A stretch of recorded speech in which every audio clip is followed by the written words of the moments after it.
Tepuk tangan. Keluarga, rumah perbedaan.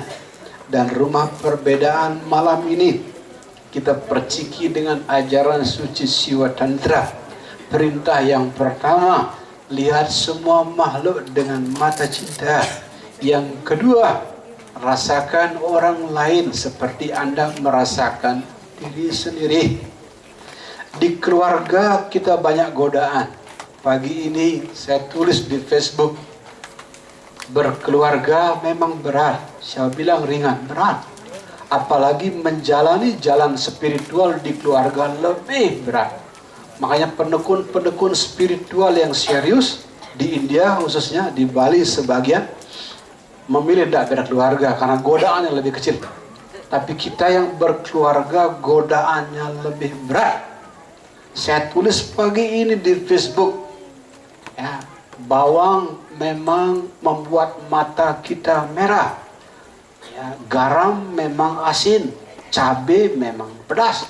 Tapi kalau Anda bisa meramu garam, cabai, dan bawang dengan sayur, kita akan mendapat sayur yang indah. Baru tepuk tangan, mendahului tepuk tangan itu.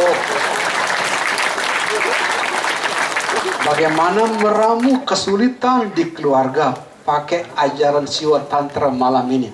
Rasakan orang lain seperti merasakan diri sendiri. Anak nakal, itu godaan yang terdalam. Anda tidak cocok dengan atasan, bisa pindah kerja. Tidak cocok tetangga, pindah rumah. Tidak cocok sama suami dan istri, ada pilihan cerai.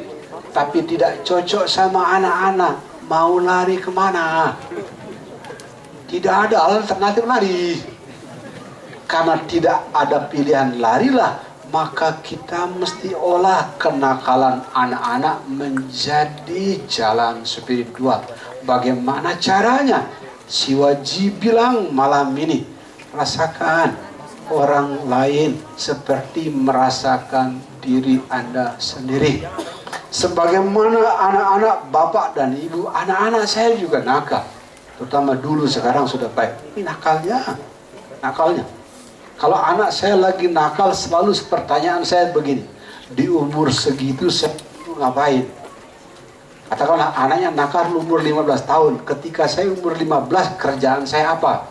Selalu jawaban saya satu, saya lebih parah dari dia. Tepuk tangan dulu. Karena merasa lebih parah dari dia, akhirnya biarin, kalau nggak bahaya kasih aja. Ya, sebagaimana anak-anak Anda semua, anak saya juga nakal. Ada yang nabrakin mobil sampai hancur, ada yang lari dari saya, kadang-kadang berkelahi anak. Kenapa jangan punya anak? Saya juga nakal. Tapi kapan saja kenakalan anak-anak datang, saya pakai perintah Siwaji yang kedua, rasakan orang lain seperti merasakan diri sendiri. Yang berbahaya adalah, ini berbahaya. Di titik ini orang banyak cerai. Di titik ini dulu kakek kita cari istri yang kedua. Anda kalau cari istri sekarang silahkan, asal mau ditipukin batu sama banyak orang. Ada 3 titik persimpangan yang berbahaya. Tapi biar tidak berbahaya, kita nyanyi lagi. Lihat kebunku penuh dengan bunga, ada yang putih dan ada yang merah. Setiap hari ku siram semua, mawar melati semuanya ini. Tepuk tangan dulu. Ini 3 persimpangan berbahaya yang membuat keluarga banyak bubar, yang membuat kakek kita zaman dulu cari istri yang kedua. Persimpangan berbahaya. Pertama, istri menopause. Istri menopause, nafsu seksnya turun, emosinya labil.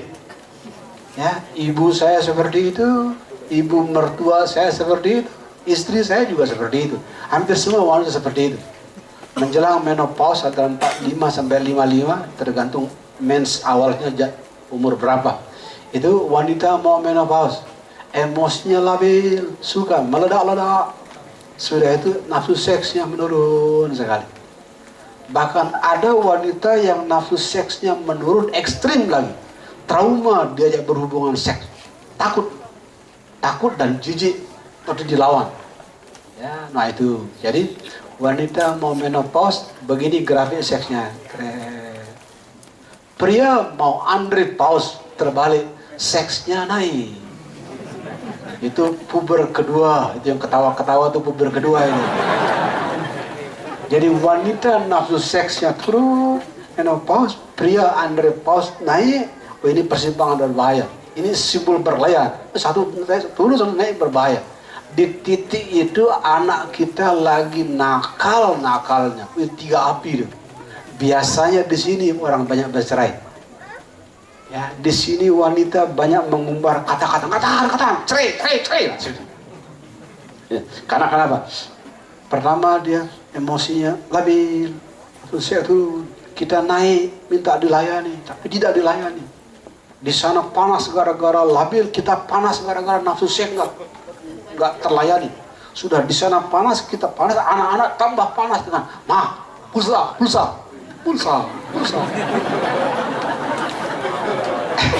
Nggak tahu punya duit atau tidak, pokoknya pulsa. Nah, di titik inilah mesti ada yang mengalah. Dan biasanya yang bisa mengalah adalah yang bisa melaksanakan perintah siwaji yang kedua. Rasakan orang lain seperti merasakan diri Anda sendiri. Saya ketemu teman-teman yang menikahnya udah di atas 50. Kalau saya baru 38 sama istri saya, 5 tahun menikah, 5 tahun pacaran, 33 tahun menikah. Kalah dibandingkan teman saya sudah di atas 50. Teman-teman yang di atas 50 selalu lebur dalam keindahan. Nah, rumah perbedaan bernama keluarga lebih mungkin selamat kalau Anda selalu melihat sisi indah dari kejadian. Indahnya miskin, Anda rendah hati. Kalau miskin sombong, namanya keterlaluan. Indahnya kaya, Anda bisa membantu banyak orang. Indahnya pintar, Anda bisa menjadi guru seperti saya. Indahnya tolol, Anda belajar untuk banyak diam. Kalau tolol banyak ngomong, nanti tololnya ketahuan. Karena kalau diam dulu dikira berwibawa, padahal dia tidak ngerti apa-apa. Jadi selalu lihat sisi indah dari kejadian. Dalam perintah siwaji malam ini, apapun yang terjadi cintaku, karena ini perintah dari siwaji ke Parmaisurinya, ada kata cintaku. Selalu lebur dalam keindahan. Nah, ini lagu indah yang disukai oleh banyak ibu-ibu suka lagu ini. Ya, anda yang istrinya cerewet, tolong sering nyanyikan lagu ini. Karena majalah humor bilang, pujilah kecantikan wanita dan akan percaya seluruh kebohongan Anda kali ya. Wanita sudah tahu sebagian pria bohong, tapi dia suka dibohongi. Ini lagu yang disukai sama banyak ibu-ibu. Janganlah kau berkata benci, walau hati tak sudi.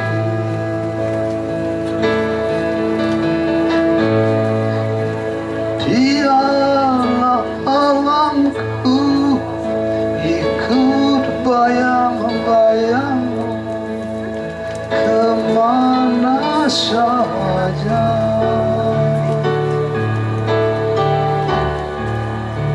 Mana pernah ku tahu jatuh cinta padamu. Di dalam hati ini sayang, hanya wajahmu. Di dalam hati ini sayang, hanya namamu. Baru tepuk tangan. Anda istrinya cerewet, apalagi marah-marah. Papa ini pulang punya, bukannya bawa uang banyak, hutang. Anda langsung nyanyi. Di dalam hati ini sayang, hanya wajahmu. Lebihan hutang gede gitu. Seperti itu, ya. Dalam cerita Shivaji malam ini sederhana. No matter what happened, my love, dissolve into beauty. Apapun yang terjadi dalam keluarga, selalu lebur dalam keindahan. Sebelum tanya jawab, izinkan saya menyanyikan lagu penutup yang biasanya kita pakai menutup sesi meditasi. Sekarang lagu penutup untuk sesi meditasi di Singaraja selalu lagunya berbunyi begini. Tuhan, tempat aku berteduh, di mana aku mengeluh dengan segala keluh.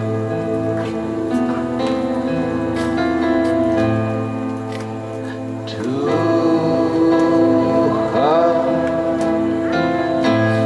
tempat aku memuja, di mana aku berdoa dengan segala hujan. Aku jauh, engkau jauh, aku dekat, engkau dekat. Adalah cermin, tempat pahala dosa berpadu. Tuhan, tepuk tangan.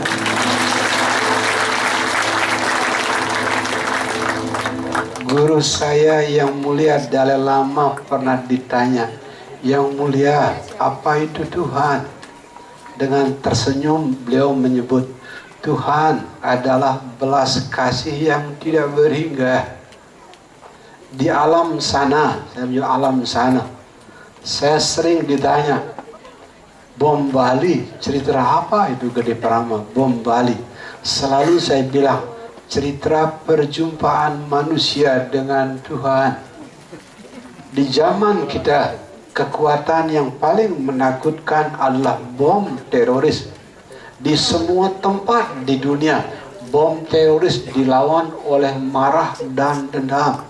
Tapi hanya di Bali, bom teroris dijawab dengan upacara membersihkan bumi, upacara membersihkan diri. Ya. Kalau di Amerika, bom teroris diikuti oleh peluru yang jumlahnya banyak sekali di Afghanistan dan di Irak. Di Bali tidak ada satu batu kecil pun yang kita lemparkan ke tempat suci orang lain. Baru tepuk tangan. Makanya sering saya bilang, cerita bom Bali, cerita perjumpaan manusia dengan Tuhan, cerita perjumpaan manusia dengan belas kasih yang tidak berhingga. Itu kesimpulan malam ini. Rumah orang Bali bernama kedamaian. Bukan sembarang kedamaian, tapi kedamaian yang menghasilkan belas kasih. Mari pulang, marilah pulang, pulanglah kita bersama.